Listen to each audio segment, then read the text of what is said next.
Sa De'Aaron Fox ang bida man sa Sacramento Kings. Magaling na manlalaro, mabilis, at siya yung tipong manlalarong magdadala sa isang kupunan sa playoff, especially sa NBA Finals. Gayong kompleto sa rekados ang kanilang kupunan sa ngayon.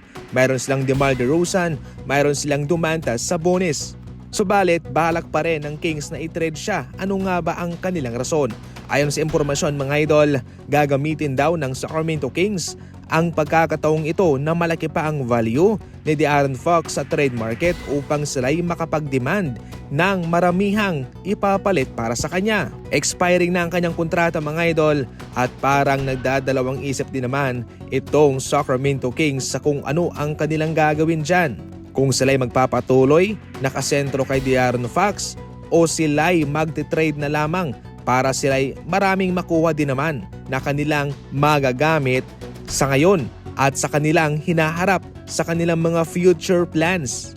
Mayroon pang natitirang 1 taon si De'Aaron Fox sa kanyang kontrata at pagkatapos niyan siya ay magiging free agent at ngayon siya ay eligible naman na makatanggap ng 4-year deal worth $229 million.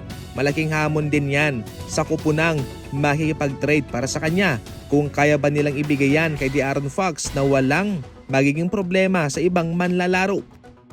Pinapirma ng Utah Jazz itong si Isaiah Thomas sa kanilang G-League affiliate na Salt Lake City Stars at siya'y pumuntos kaagad ng 40, 8 assists, 3 rebounds sa kanyang debut.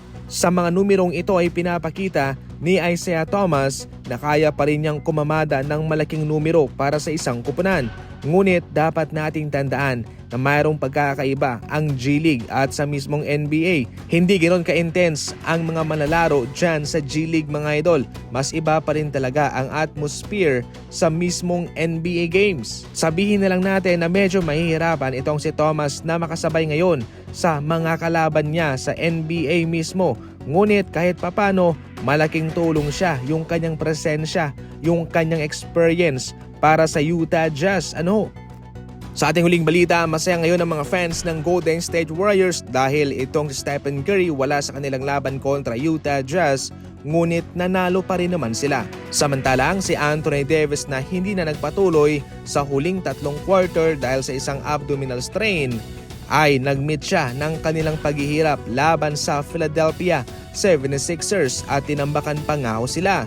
Inamin mismo ni LeBron mga idol na kung yung kanilang mga best player ay wala, yun daw huy malaking pagsubok sa kanila, especially sa kanilang paglalaro. Kung paano ba nila mamimaintain ang kanilang composure kung wala si Anthony Davis. So inaamin talaga ni LeBron James mga idol na as of now si Anthony Davis talaga ang nagbubuhat sa kanila.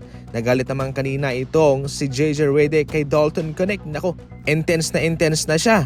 Sa kabuuan, masaya pa rin ang Golden State Warriors fans na kahit papano sa kanilang katayuan sa ngayon, lumalaban pa rin naman ang kanilang mga manlalaro.